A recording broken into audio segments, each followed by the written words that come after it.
एक बार एक युवक जंगल के वृक्ष पर मुक्के मार रहा था। वह बहुत जोर जोर से मुक्के मार रहा था। वह अपने मन का गुस्सा निकालने की कोशिश कर रहा था। शायद उसको किसी ने धोखा दिया था या फिर उसके साथ बहुत बुरा हुआ था, जिससे वह बहुत ज्यादा परेशान था। उसे कहीं भी शांति नहीं मिल रही थी। वह लगातार उस वृक्ष पर मुक्का मार रहा था, जिससे उसकी उंगलियां लहूलुहान हो चुकी थी। उसी जंगल में एक शीतल पानी का झरना था। वहां पर एक बौद्ध भिक्षु रोज संध्या के समय स्नान करने आया करते थे। यह उनका नित्य का नियम था। आज जब वो इस रास्ते से स्नान करने के लिए उस जंगल में आए तो उन्होंने देखा कि युवक जोर जोर से चीख रहा था और रो रहा था और लगातार उस वृक्ष पर मुक्के मारे जा रहा था। उस युवक के आसपास कोई मौजूद नहीं था। इससे उस भिक्षु को उस युवक की चिंता होने लगी। उसने सोचा कि अगर मैं इसे ऐसे ही अनदेखा करके चला जाऊं तो कहीं यह आत्महत्या ना कर ले। ऐसे विचार आने के बाद भी वह कुछ नहीं बोले। वह लगातार उस युवक की तरफ देखे जा रहा थे। कुछ देर तक तो उस युवक ने उस भिक्षु को नजरअंदाज किया, लेकिन कुछ देर बाद उसे अजीब सा लगने लगा। उसने सोचा, ना तो यह मुझे रोक रहा है और ना ही कुछ कह रहा है, ये तो बस मुझे देखे जा रहा है। इसका क्या मतलब है? बहुत अजीब आदमी है। ऐसे ही विचार उस युवक के मन में उठने लगे। जब कुछ देर बाद भी वह भिक्षु कुछ नहीं बोला तो युवक ने अचानक से उस भिक्षु से पूछा कि महाशय, आप अपने रास्ते क्यों नहीं चले जाते? आपको क्या मतलब? आप यहाँ रुककर मुझे देख क्यों रहे हैं?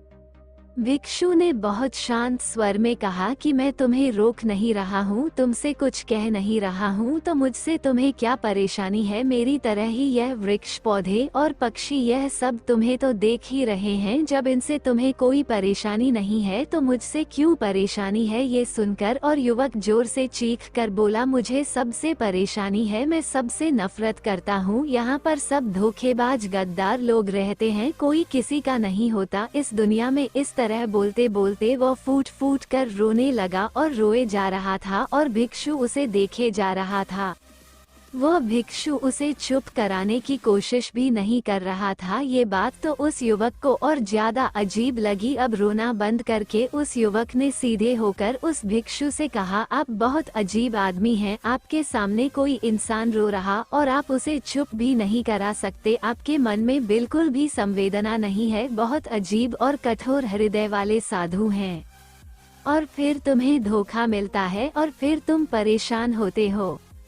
इसीलिए समय दो, किसी भी चीज को, किसी भी रिश्ते को आगे ले जाने के लिए समय की जरूरत होती है। समय के साथ तुम्हें सामने वाले इंसान की अच्छाई और बुराई पता चलती है। तब तुम्हें पूर्ण रूप से पता चलता है कि इंसान वास्तव में कैसा है, अच्छा है या बुरा है, और वो कुछ समय देने के बाद ही होता है। इसीलिए जल्दी किसी पर विश्वास मत करो। तीसरा तरीका समझने के लिए तुम्हें ऐसे लोगों को समझना होगा जो दूसरों की चापलूसी करते रहते हैं। कुछ लोगों की आदत होती है चापलूसी करने की। आपके सामने आपकी तारीफ करेंगे या आपके बारे में अच्छा अच्छा बोलेंगे और आपको लगेगा कि यह इंसान कितने अच्छे हैं, मुझसे कितना प्यार करते हैं, लेकिन वास्तव में उनकी वो चापलूसी एक जाल होती है ताकि वो आपका दिल जीत सके। और उनको चापलूसी करने का मौका तभी मिलता है जब आप दिखावा करते हैं।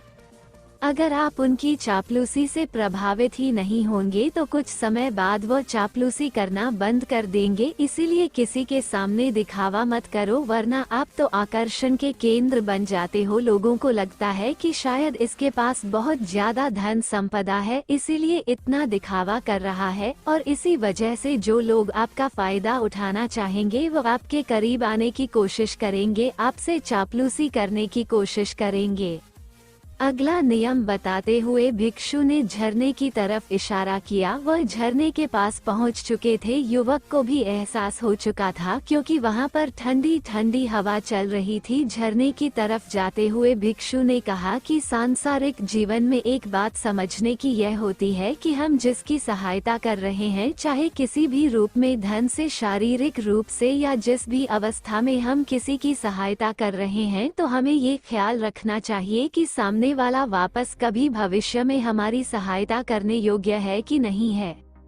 अगर किसी को पैसा उधार दे रहे हो तो ये समझो कि उसके पास आय का कोई साधन है कि नहीं है, कल भविष्य में वह तुम्हें वापस कर पाएगा कि नहीं कर पाएगा। अगर वो नहीं करेगा तो तुम्हें तकलीफ होगी, तुम्हें दुख होगा। ऐसे तो इंसान करुणा बस भिखारियों को भीख देता है, लेकिन वो गलत नहीं है, क्योंकि जो भी पैसा अपने सामने वाले को दिया है उससे आपके ऊपर कोई ज्यादा प्रभाव नहीं डालेगा अगर वो आपको वापस भी नहीं लौटाए। तो अगर किसी ऐसे इंसान को पैसा देना है जो कभी वापस नहीं लौटा पाएगा, तो उतना ही दे चाहिए जिससे तुम्हारे ऊपर ज्यादा दबाव ना बने। अगर वो वापस भी ना कर सके तो तुम्हें दुख ना पहुँचे। अब तक वो दोनों झरने पर पहुँच चुके थे। दोनों ने अपने वस्त्र उतारकर उस झरने के शीतल पानी में कूद गए। पानी ठंडा था। उन दोनों की सारी थकान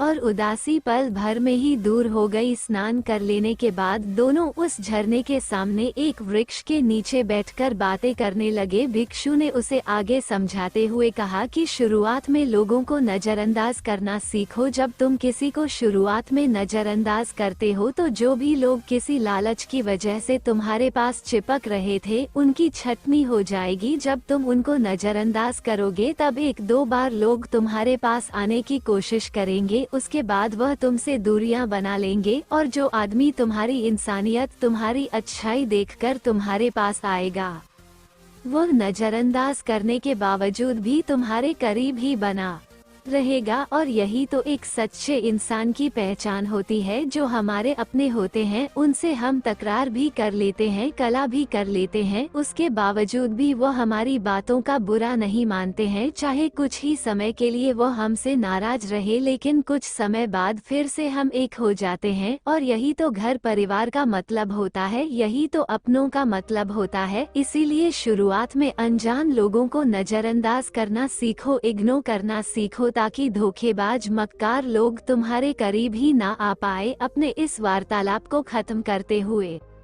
भिक्षु ने अपनी आखिरी और पांचवी बात बताते हुए कहा कि यह आखिरी सीख सबसे ज्यादा महत्वपूर्ण है। सब कुछ होने बाद भी तुम्हें धोखे मिल सकते हैं, लेकिन तुम अगर अपने आँख और कान और अपना दिमाग खोलकर रखते हो, अगर तुम होश में रहोगे, ध्यान करोगे, तो तुम्हें इंसान की आंखें देखते ही समझ में आ जाएगा कि उसे तुमसे क्या चाहिए। तुम उसकी इच्छा और उसका स्वभाव उसकी आंखों में ही देख सकते हो। लोगों की आंखों में, उनकी वाणी में, उनके स्वभाव में उनका सब कुछ दिखाई देता है। बस हम ही अपनी आंखें मुंह कर रहते हैं। दूसरे लोगों से जानो, उसके रिश्तेदारों से जानो, उसके परिवार वालों से जानो कि वो इंसान कैसा है, दूसरों के साथ उसका व्यवहार कैसा है, उसकी जांच करो, तब किसी पर विश्वास करो। ऐसे ही किसी पर विश्वास मत कर लेना। अगर तुम किसी के साथ लंबे समय तक भरोसा करना चाहते हो, किसी के साथ कोई संबंध बनाना चाहते हो और कोई दोस्ती करना चाहते हो या किसी की मदद करना चाहते हो, तो इन सभी परिस्थितियों के बारे में तुम्हें जरूर पता होना चाहिए कि दूसरे लोग उस इंसान के बारे में क्या सोच रखते हैं। इसके बाद तुम जीवन में कभी भी धोखा नहीं खाओगे और तुम्हें कभी भी धोखे की वजह से पछताना नहीं होगा। इसी तरह की बातें करते हुए भिक्षु और वह युवक दोनों जंगल से बाहर आ गए और अपने अपने घर को चले गए।